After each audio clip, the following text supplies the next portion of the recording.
Hey everyone, another talking race walking video, and this is in the race walking shoe review series. So the first one we had up was one of my favorites, the Saucony Canvera. I've used the 11, the 12, the 13. There's a version 14 out now. But now I am going to talk about this shoe. All right, this is the Asics Metaspeed Sky.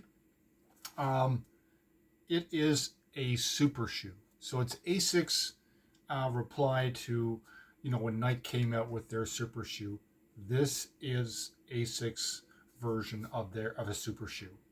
Okay, so it is a running shoe. Here we are again. Okay, so there we are.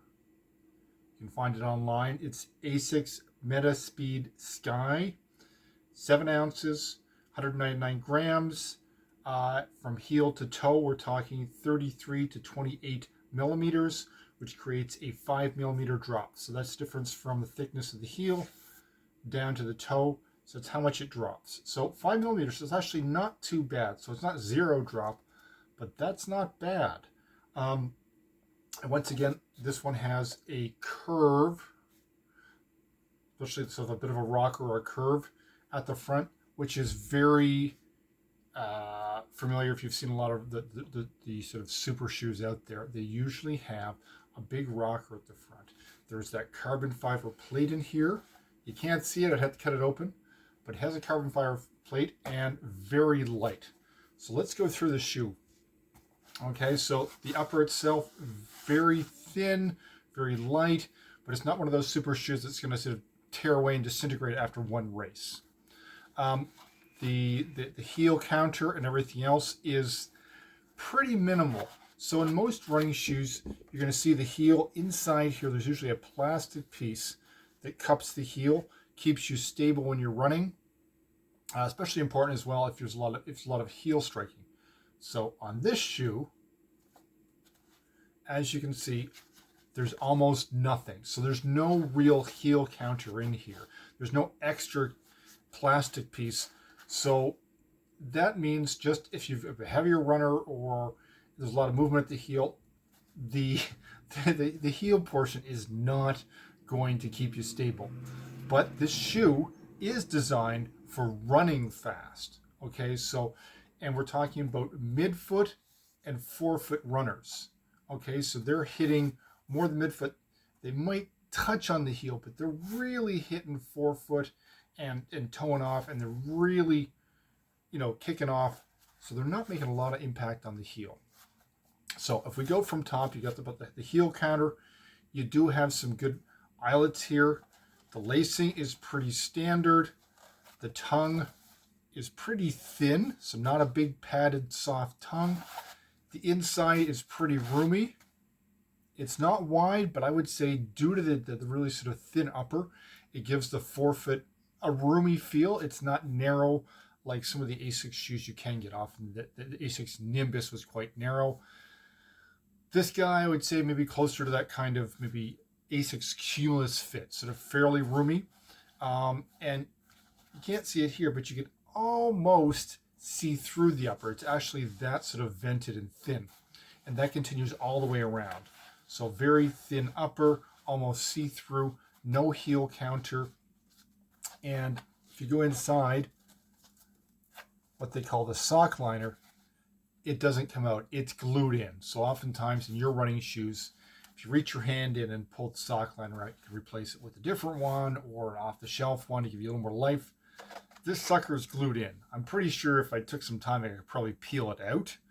But as well, it's quite thin. It's meant to last as long as you need to race, and that's probably about it. So, what else have we got? Okay, so once again, I mentioned the midsole.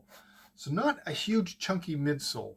I think there's actually an Asics Metaspeed Sky Plus where they have beefed up the stack height so that it's even chunkier, because a lot of the super shoes now have gone even chunkier than they were. So they just keep beefing it up. And once again, I said the drop is not too bad here. This is actually not bad.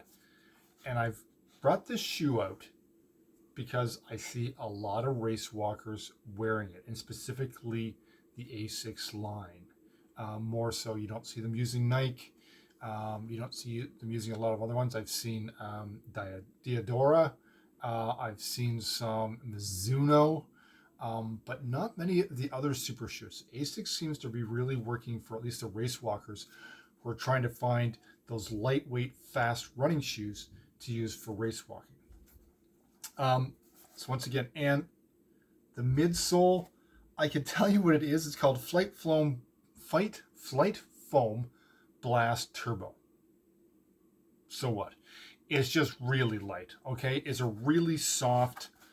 If I had to compare it, I've had some sort of super shoes that have had a softer durometer in terms of a softer feel to the midsole, but this is quite soft. It's hard to show here, but it is relatively soft. It compresses quite easily, but it's not super thick and it's not the softest, so not bad there. If we look at the outsole, you can see it's got kind of the carbon rubber, where most of the wear is going to be for runners, but it's minimal, and it's got little holes in it as well, so minimize the amount that's there just enough. And it comes back, and it's here.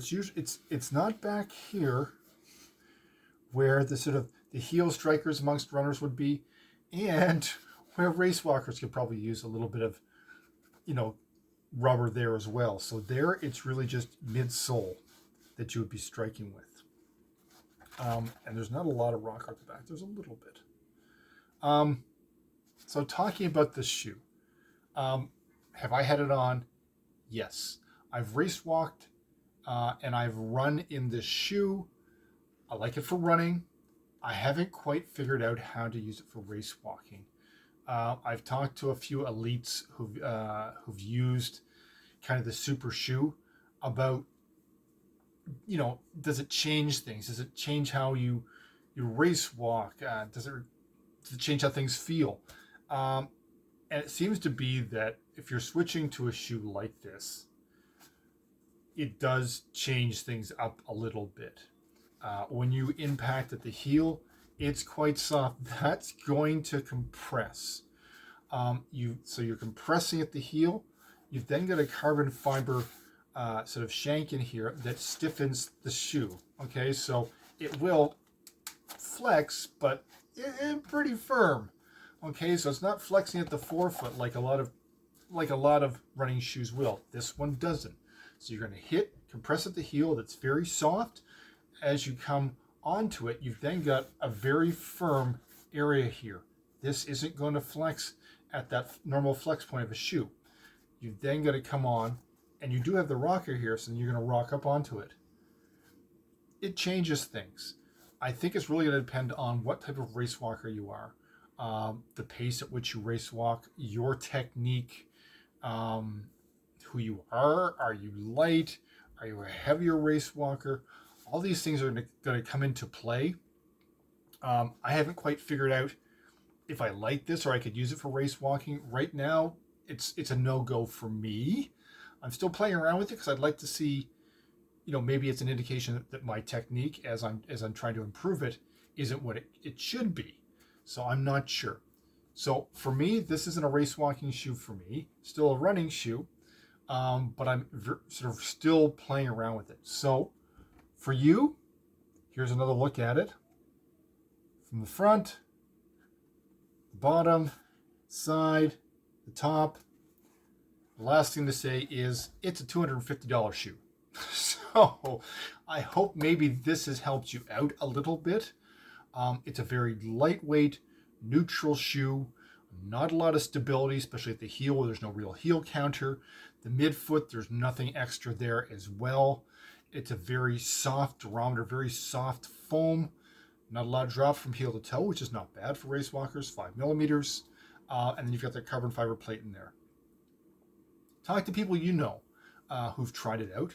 But the thing just with running shoes as well is maybe talk to someone who's like you, who race walks at a similar pace or similar technique, same body type as you, to see what they say. Just like a shoe that an Olympian will wear for marathon running, That may not work for you. It might. So this is some of the things to consider. Hopefully you found it helpful. Once again, it's the Asics Metaspeed Sky, $250. Go online, check it out, and I hope my sort of short review has given you some information and some food for thought. All right, I'll be back with another one in a week or so. And please leave a comment if there's a shoe you like to race walk in, and I can get hold of it and I'll do a review. Check it out, wear it, play around with it, check all the tech specs. So once again, happy walking, and we'll see you out there.